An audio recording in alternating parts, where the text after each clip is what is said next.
Yo, what's up? What's up? This is Quentin Barrett again, Big Q. I'm here to talk to y'all about something. Okay, let's go over what happened last night. Started my first podcast. You know what I'm saying?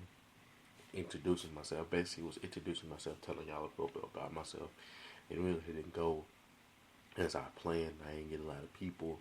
I didn't get y'all to watch it or view it or comment. You know what I'm saying? So I don't know what basically all y'all want me to talk about. So today is Good Friday, so happy Good Friday to everybody, you know what I'm saying? Happy Good Friday to all the families. And I know there's one common thing everybody's getting ready for is Easter.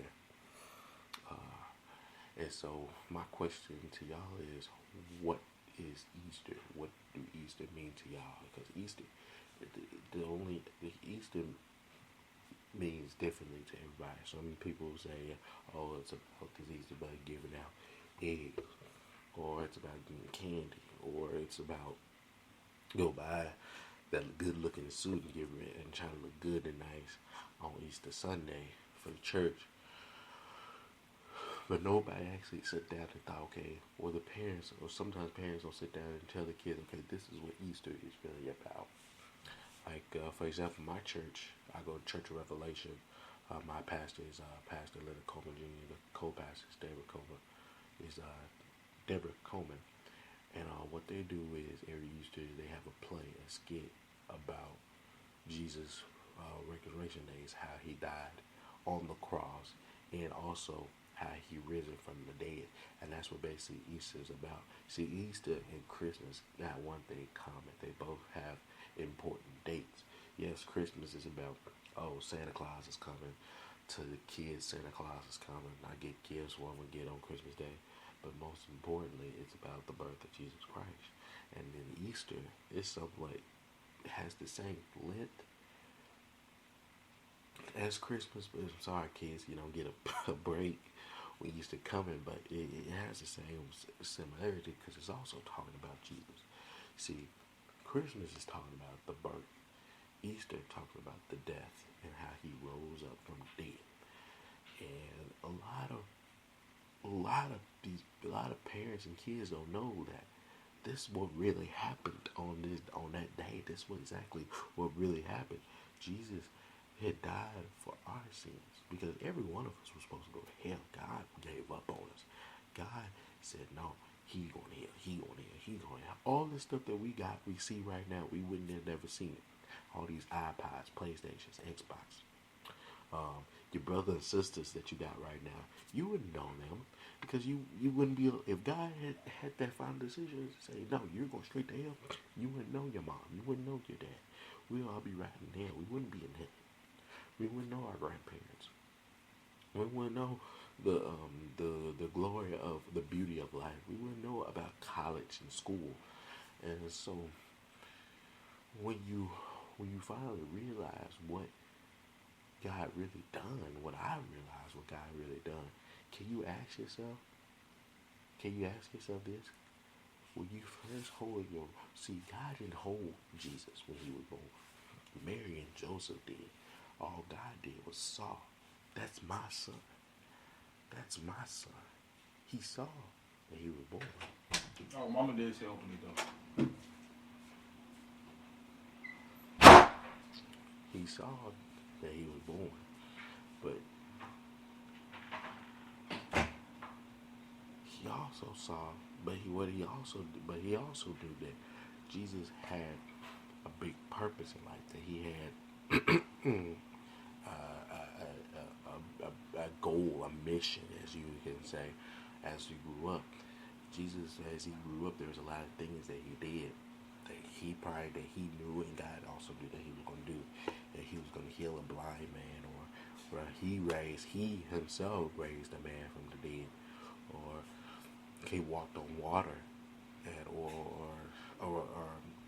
it's just stuff that a normal person like myself won't be able to do. I can't go to a grave and raise people from the dead. If I could, the first person I go raise from the dead is my grandmother. If I could walk on water, I'd be, everywhere where there's water. Or if I could, make a blind person see. And all it took was his spit. It wasn't no whoosh, no abracadabra spell or no pixie dust. It was just his saliva. He spit in his hands, put it on the man's eyes, and next thing you know, that man can see. That's the only thing, you know, the man had sight. He was walking. He knew where he was going. He saw where he was going. He saw the people. He saw his loved ones. And God, like I said, God gave up on us. He was about to send us all to hell. That's what I was taught. That's what I was learned, and that's what I know. And next thing you know, then Jesus was like, no, let me take this spot. Let me do this for them. Let me do this. Give them a second chance. So God gave his only begotten Son to die for our sins on this day. On this day. On that day, the day that we about to eat some good old turkey or ham or dressing or wherever your family members gonna cook or wherever y'all gonna go, y'all might go out to eat, probably to TGI Fridays, to Applebee's or whatever. But I want y'all to know that on this day, this is where God gave his life, guys. This is where God had said, I will take y'all place and die for y'all so y'all can live a happy and successful life. Now, is everybody's life happy? No. Is everybody's life perfect? No. But we should live our lives. I think we should live our lives thanking and accepting him and say thank you for taking our place. Thank you for dying for us. Because if Jesus didn't choose that, or God didn't let Jesus do that, we wouldn't be here right now. There would be no 2014, there would be nothing. Earth would be there would be no scientists. There'd be no nothing. There'd be all animals probably on this earth. And then the thing is, you gotta ask this: he died, but then he rose again. He rose again. Could you imagine dying and coming back to life? That's scary, ain't it? I was once dead, and it scared the people who crucified me. It scared the people who whipped and everything. They go back and they put this dead body in some tomb, and then the next thing you know, this tomb, the body that they had wrapped and whipped and whatever they did, and nailed it on a cross. And next thing you know, he's gone. What the world? Where did he go? Where did he go? Hey, like I said, like I told y'all in my last podcast, last night. I'm only 20 years old. I don't know everything, but I do know this: Easter is it's like it got the same big picture than Christmas. And yeah, you can get gifts on Easter. If your birthday's on Easter, I mean, they give Easter baskets. I guess that's a big gift. But at the same time, Easter. When I was a kid, I thought Easter. I always wanted to say, "Where's the Easter button?" That's what I was asking my mom. "Where's the Easter button?" This and that and the other. But as I grew up, my parents taught me, said Easter is not what all you think it is. Easter is really about the death of Jesus and the resurrection of Jesus Christ, or when he had the Last Supper with his disciples, and all this and that and the other. And I was like, "What? A man dying for us?" And you got to ask yourself: do you really think if your parents or parents, would you give your kids up to die for everybody else? Would you give your firstborn up to die for everybody else? That's what Mary had to do. Now Mary, she was a human being. She was a human being that gave birth and hold Jesus. And to watch her son get whipped and this and that and the other, she knew what he was doing. She did it to save not only the people, not only us, but he also did it to save his own mother. So Mary was like, wow, this is what my son was doing. This is my son. Yeah, it hurt her. She cried. I know she cried. Because that's her. She was watching her own son get whipped and destroyed and dismantled. But that was the sacrifice she made. Now, mothers. Just picture, this is Mary's firstborn son. Mary's firstborn son. Could you imagine giving up your firstborn son and let him do a mission that he was born to do? A mission that he was born to do, which was die for our sins. Could you possibly imagine giving them that? I know my mom wouldn't. My mom would break heart to tears if she had to give up me so I could die for everybody else. And then at the same time, people still don't do what they got to do in this life. See, people are messing up their lives and doing stupidity stuff like going out smoking dope and selling drugs. What's your goal of that? What is your main goal of that? You want to just ruin your life by just doing this and doing that? Do you realize in this world is coming to an end? This world is coming to an end, and we're not making things better by doing stupidity stuff, getting caught, shooting people, killing people, and this and that and the other.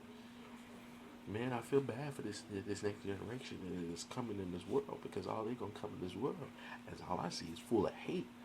Man, it's full of hate. I mean, people don't even want. Man, y'all just don't know, man. Y'all just don't know. Life is rough out here, and if y'all don't get right, it's gonna get only rougher and rougher. Like I said, I'm only 20 years old. What do I know? I'm saying, y'all bet y'all looking at yourselves like, okay, how can he tell me he haven't even lived life? But I have. I've been out there. I got a little taste of life when I went to school, and then when I moved out for the first time with my parents' house, got my own place. I knew how hard it was to pay rent, or how to keep the electric on, or how to keep the water still running, or how to keep food in the house. I know how hard it was. Even though I had a roommate, it was still kind of hard because we both was grinding. We both were grinding, and we both were trying to get to this breaking point. And sometimes it was hard because I wasn't getting. I wasn't getting paid quicker, and he wasn't really making any kind of money because he was working a seasonal job.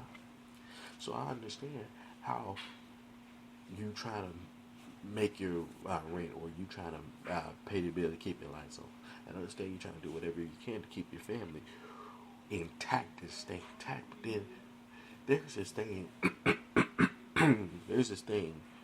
There's these three things my pastor taught about. My pastor taught us about, and the three things that my pastor taught us was there's three different kinds of money. There's good money, bad money, and dirty money. Good money is when you actually go out and get a job.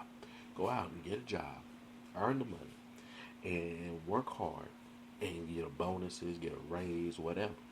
Bad money is when you're going out on the streets, gambling, smelling dope, smoking dope, selling dope on the streets on the corner, what I'm saying, doing this, doing that. And then dirty money is mostly towards the females. No offense, but it's mostly towards females. You're going out selling your bodies, or you're going to the clubs and stripping from strangers, or you're doing this and you're doing that. That's called dirty money. Now, see, I'm 20 years old. Like I said, I'm 20 years old, and I had options to do bad money because there ain't no way I wasn't gonna do no dirty money. So I had options to do bad money, but I had two parents that kept me from all that. They kept me from making bad choices and making bad decisions. Yes, have I made mistakes? Yes, I made mistakes. I made mistakes like a regular teenage or young adult boy should do with his parents. I've argued with my mother. Everybody's done that. You can't tell me there's not one human being out there who have at least argued with their parents not one time about something that they didn't like or a rule that they didn't agree on. I've snuck out the house. There's a lot of kids sneaking at the house. There's a lot of kids out there. So you can't come and say, I haven't snuck at the house. Boy, that's a lie. You have snuck at the house. Like I said, I'm getting, like I told y'all in my last podcast, that I'm engaged with the woman that I love, and my mom really don't approve. My dad don't approve. Now here's the difference between my mom and my dad. My dad don't approve of engagement because he realizes I'm not ready. But he do like the girl who I'm with.